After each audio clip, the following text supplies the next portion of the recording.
Saudara kita yang terbaring di rumah sakit hari ini, sayup-sayup suara azan dari masjid rumah sakit masuk ke telinganya. Dia menonton di televisi acara live salat Jumat, tapi saat itu dia hanya mampu terbujur kaku. Ruhnya masih ada dalam jasad.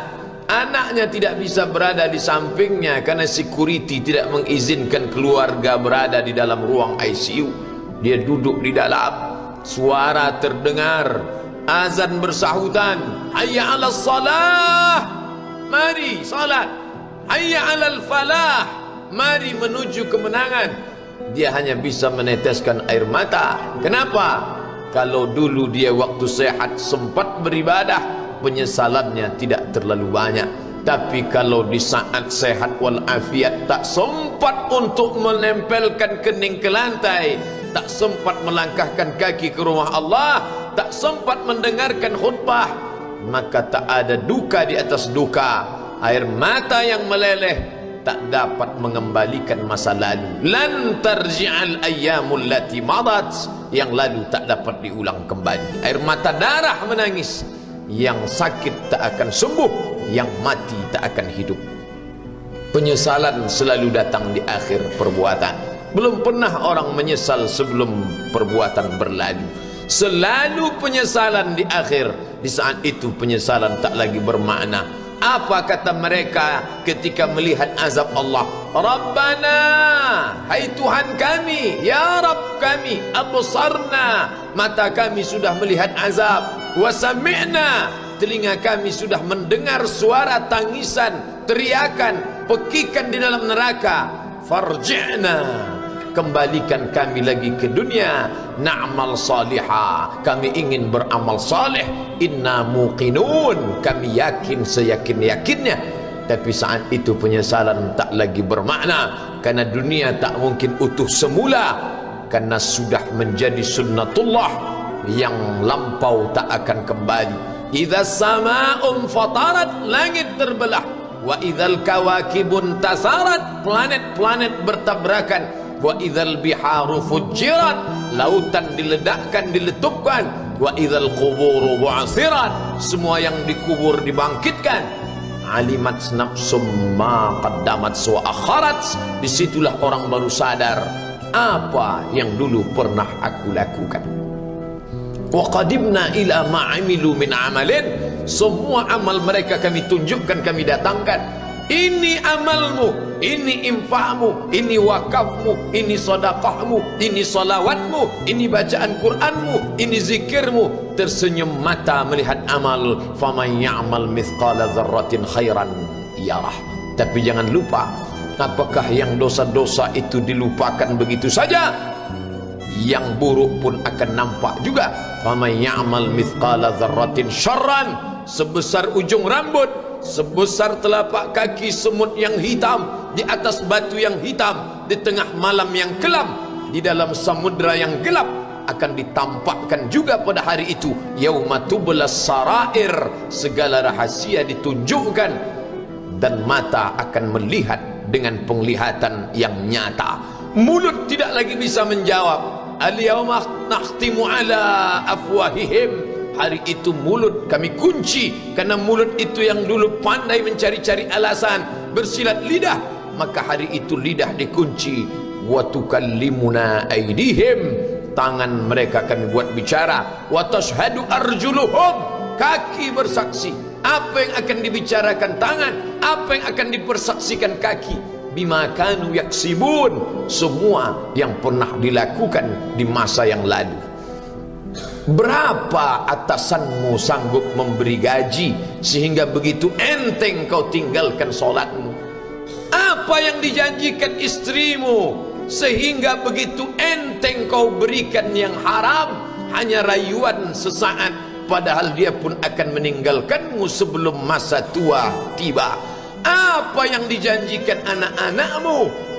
Ayah, kami akan menjagamu di hari tuamu nanti, maka berikan kami yang kami inginkan, belikan kami rumah yang besar, belikan kami kendaraan yang mewah, nanti setelah hari tua kami akan menjagamu, kata mereka.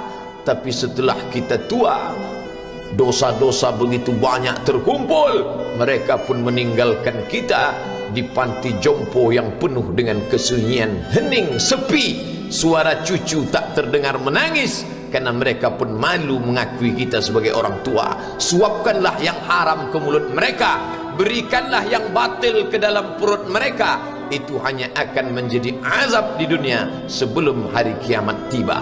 Ish ma syi'ta, hiduplah sesuka hatimu. Ish ma syi'ta, apa yang mau kau makan, makanlah.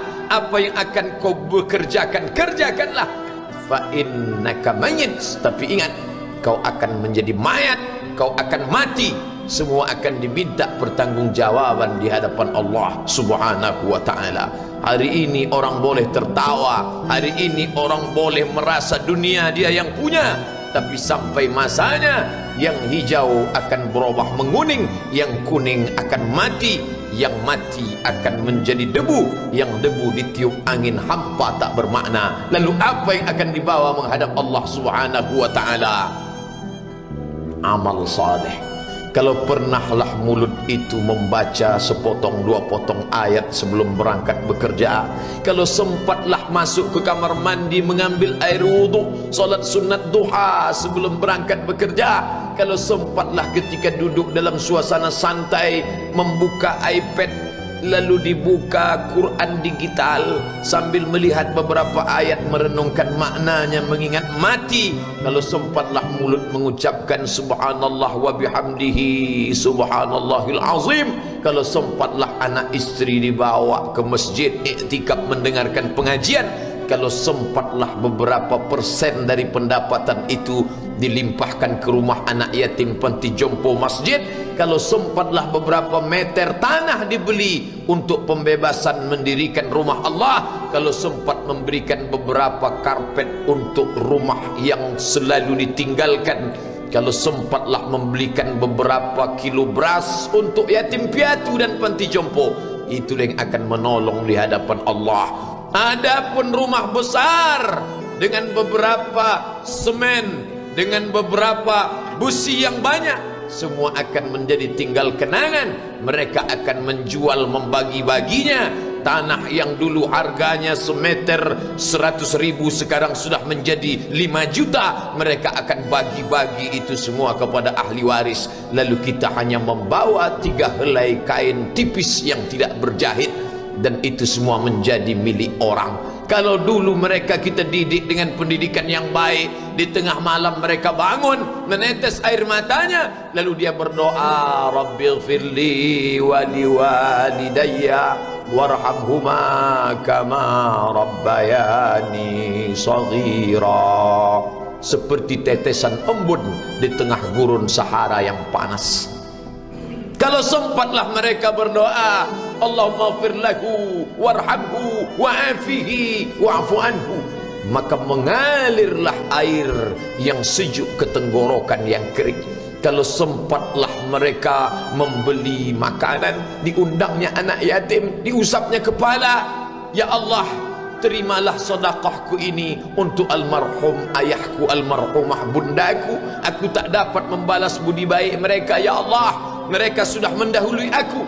Maka akan mengalirlah itu sebagai perlipur lara di tengah alam barzakh sementara kiamat tiba.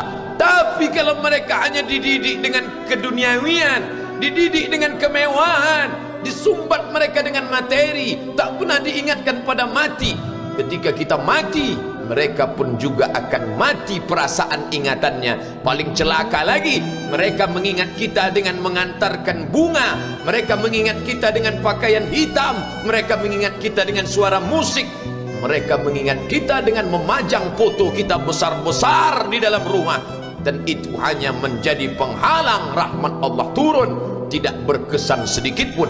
Mereka sedang menyangka kalau dinyanyikanlah lagu kesenangan kita, terobat rindu hatinya. Kalau dipajangnya foto kita, dilingkarkannya karangan bunga, puas rindunya. Padahal itu tidak membuat pengaruh apapun kepada kita di alam barzakh. Maka sayang, buatlah sayang yang mengingatkan sesudah mati. Kalau rindu, buatlah kerinduan yang membuat dia akan tetap mengalir sebagai satu amal sesudah kematian. Idza matal insan, kalau manusia mati, inqata'a, dulu rajin membaca Quran berhenti, dulu rajin salat tahajud berhenti, dulu rajin menghatamkan segala yang baik-baik berhenti. Tapi ada yang tetap mengalir. Di antara yang mengalir itu adalah sedekatun jariyah. Sempat membelikan beberapa bungkus nasi, nampak orang tua di panti jompo menyuap nasi itu, menggeletar tangan mereka karena usia lanjut, menetes air mata. Kita bukan sedang melihat orang tua, kita bukan sedang melihat orang lain, saat itu kita sedang melihat potret diri kita 30 tahun yang akan datang. Di mana aku 30 tahun akan datang? Surga, kenikmatan yang luar biasa, tapi dia tidak akan dimasuki oleh orang yang biasa-biasa. Solat biasa, baca Quran biasa, zikir biasa, untuk mendapatkan yang luar biasa, maka itu bukan perimbangan ibadah yang fair. Hanya dengan solat wajib biasa, hanya dengan baca Quran biasa, hanya dengan zikir biasa, hanya dengan sedekah biasa, berharap akan masuk ke dalam surga yang luar biasa, maka sungguh bukan suatu perimbangan perniagaan yang seimbang antara makhluk dengan Khalik Allah Subhanahu wa ta'ala. Khutbah Jumat ini kembali mengingat kita, mengajak merenung bersama. Kita ini mau kemana? Di sini untuk apa? Yang kita bawa menghadap Allah itu apa? Apakah nama, jabatan, kebesaran, harta benda ikut menghadap Allah? Tidak. Dia akan tinggal menjadi puing-puing kenangan. Yang akan dibawa adalah amal saleh. Makanya kita selalu berdoa selesai wudu, Allahumma ja'alni minat tawabin waj'alni minal mutatahhirin, ditutup dengan waj'alni min ibadikas salihin, karena orang yang soleh lah yang selamat dari kerugian, yang lain rugi. Innal insan, semua manusia lafi khusrin, rugi. Yang kaya rugi, yang punya kuasa rugi, yang ganteng rugi, yang punya anak rugi, yang punya istri rugi. Tapi ada yang beruntung, illallazina amanu, kecuali yang beriman, wa amilus salihati, dan beramal saleh. Itulah orang yang beruntung, karena dia akan hidup dalam kehidupan yang kekal abadi, membawa iman dan amal salehnya. Kalau sampai hari ini masih bersemayam di dalam diri kita, mari kita jaga. Dan kita berharap kepada Allah husnuzan, Allah menutup usia kita ini dengan husnul khatimah. Ketika itulah malaikat datang memanggil, menyambut, ya ayyatuhan nafsul mutmainnah, wahai jiwa yang tenang, irji'i ila rabbiki, kembalilah engkau kepada Tuhan Rabbmu, radiyatan mardiyah, engkau ridha kepada Allah, Allah pun ridha menerima engkau sebagai hambanya. Fadkhuli fi ibadi, masuklah engkau ke dalam golongan hambaku. Wadkhuli jannati, masuklah engkau ke dalam surgaku. Saat itu ruh keluar dari badan seperti tetesan air di hujung daun yang lembut menetes.